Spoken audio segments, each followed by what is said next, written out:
Libra ascendants, this video is about the Rahu and Ketu transit for all of you. So please pay attention, especially if you are going through Rahu Mahadasha or Antardasha, or if you're going through Ketu Mahadasha, Antardasha, this video is very, very important.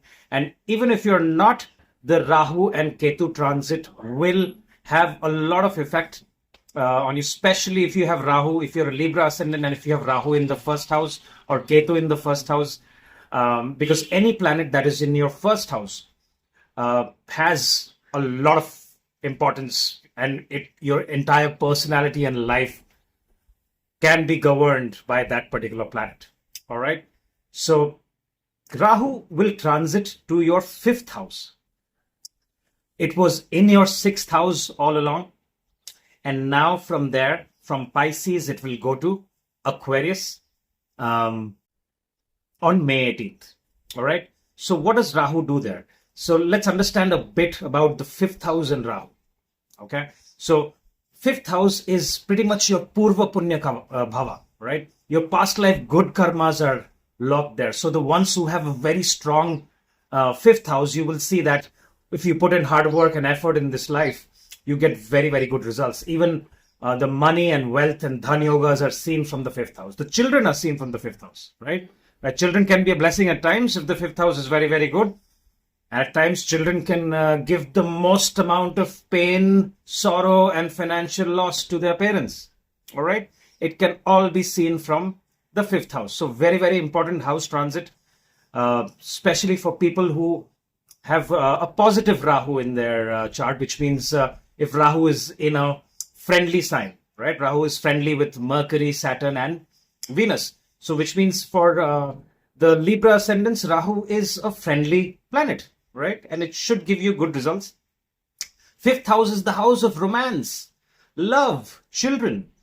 Your creativity is seen from the fifth house. The original, so we have to see how Sun is also placed in your chart. So if your Sun is well placed, this particular transit can give the people who are single new opportunities in the field of entertainment, creativity, because it's all seen from the fifth house, especially where technology is involved. So if you want to open a YouTube channel on entertainment, making people laugh, or you're teaching them dance, music, any Venus related traits which has to do with artwork, this is a very, very good time.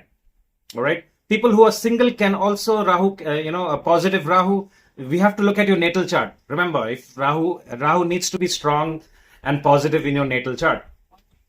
Okay. And if you have planets like Venus in your fifth house, or you have your fifth house is very strong in your natal chart, this transit of Rahu will give you positive results to meet someone, the ones that are single.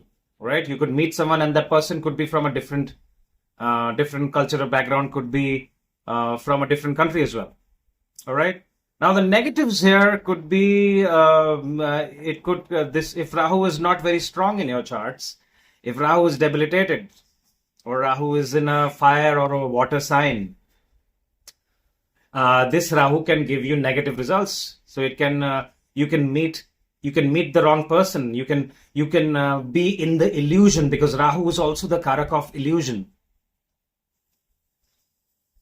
that you are in love with a person and that person is probably trying to use you.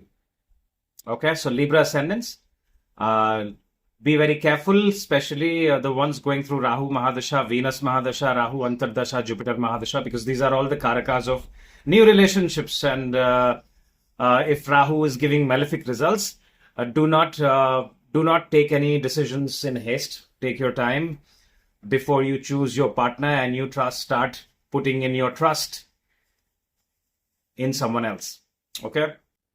So the moral of the story is, whatever you do, think logically before you go forward, especially when it comes to marriage.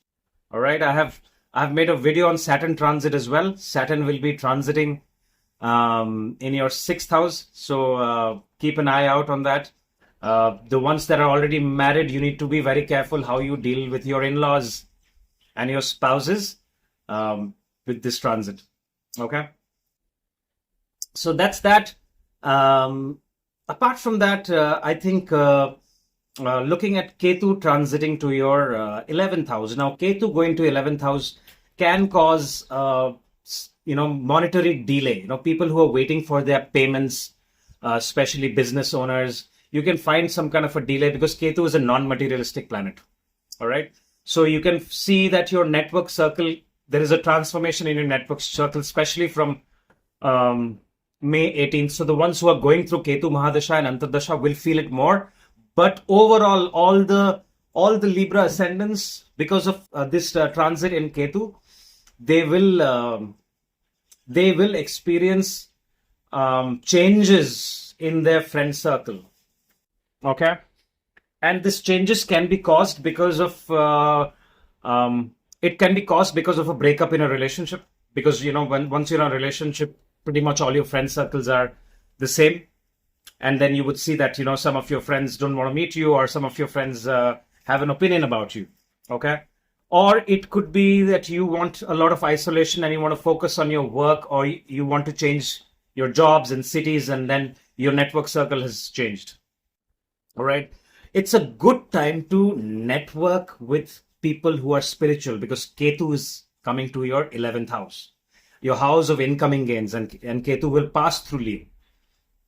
Okay, so Libra ascendants can make a lot of money during this time, especially if they are in the field of entertainment, in the field of public relationships, restaurants, especially if your Ketu is very well placed and Rahu is well placed, because your 11th house is getting a lot of action. And we have to look at Jupiter as well. Jupiter will transit to your 9th house, opening up opportunities to acquire knowledge, profit through travel, profit through gurus. So the people who are getting into the education industry, this is a fantastic time. All right. The ones who are trying to get into the online education industry, this is a very good time. The ones that are wanting to learn and get a certificate to upskill themselves in their current profession, this is a fantastic time again for you. All right. The time after July 2026 will be even better. Okay, so the ones that are getting into especially the healthcare industry, the ones that are getting into food and beverages industry, business owners. Okay, this is the time to network with the right people, know your own business. It's time to learn more, especially the rest of this year and the first part of the next year. Okay, be careful dealing with your children, because 5th house Rahu can distance you from your children. So try to spend a lot of time with your children. Otherwise, people who are getting into the travel industry, this is a fantastic time. All right, people who benefit through tourism, this is a very good time. This year, this Rahu and Jupiter transit is really, really good, because Jupiter and Rahu will be mutually aspecting each other. So we have to talk about Jupiter here, because after Jupiter transits to Gemini, Rahu and Jupiter will mutually aspect each other, causing a Guru Chandal Yoga. So if you don't know what that yoga is, go to my channel and look at Rahu and Jupiter conjunction and Guru Chandal Yoga. I have made many videos on Rahu. Okay, especially if you have a planet in Aquarius right now, in Aquarius in your natal chart, Rahu will be passing over that planet. So the results will be different for different Libra ascendants, but I'm giving you an overview with the transit of the main planets as to what you need to look out for. Okay, not the best time and year for relationships, so be a little careful.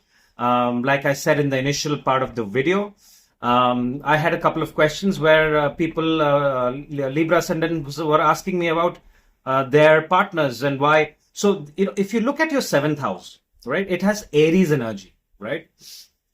So what is Aries energy, right? Aries energy is an aggressive energy, all right? It's governed by Mars. So Libra ascendants are usually drawn to the Aries energy in their partner. Okay, the ones that take command, the ones that are extremely competitive, they are not very high on building relationships. right? The Libra ascendants are very high on building relationships. They could be extroverts. But the Aries ascendants are more like it's either my way or the highway. All right. So that is the kind of energy the Libra ascendants attract through their seventh house of Aries. All right. And you know, Aries is a very headstrong sign, extremely determined sign. If they want to do something, they will do it. You've seen the ram, right? You've seen the ram climbing mountains, right? So you can understand the willpower of the Aries energy. So this is my understanding, and totally depends on where Mars is. So which is why Aries people are usually seen in jobs which need aggression, that needs a commanding authority. So they do well in jobs like army, police, okay? Or even if they are working somewhere, they will be in very senior positions, in a commanding position when they have authority and they have to take decision. All right. So that is the kind of energy the Libra ascendants are attracted to in their partner. They like the Aries energy, and that is why their seventh house has Aries. All right. So I hope I answered your questions about why they have the dominating energy in the seventh house, because Aries is a dominating sign. All right. Libra is ruled by Venus. Venus is not dominating. Venus wants to have fun. Venus wants to go socialize. Venus doesn't want aggression. Venus will like the Libra people are known to find balance. That's why Saturn exalts there. So Libra ascendants are known more for resolving disputes between two parties. All right. Networking, finding balance. And they're also extremely, they can understand people's emotions very quickly, right? Who's feeling bad and who's not feeling bad, which Aries may not be able to understand, which is why Libra ascendants are very well known to form connections. All right. They don't like to burn bridges. Okay. They would like to see, they like to give people chances and see, okay, all right, you've messed up, but I'm not going to burn bridges with you. All right. So that's my my thoughts on how the transits are going to be. So if you like this video, hit the like button and share it with other Libra ascendants. If you want to share an experience, please mention in the comments so that the other Libra ascendants can also know your story and relate to what is going on in their lives. Right. Thank you very much for your time. I wish you all the best.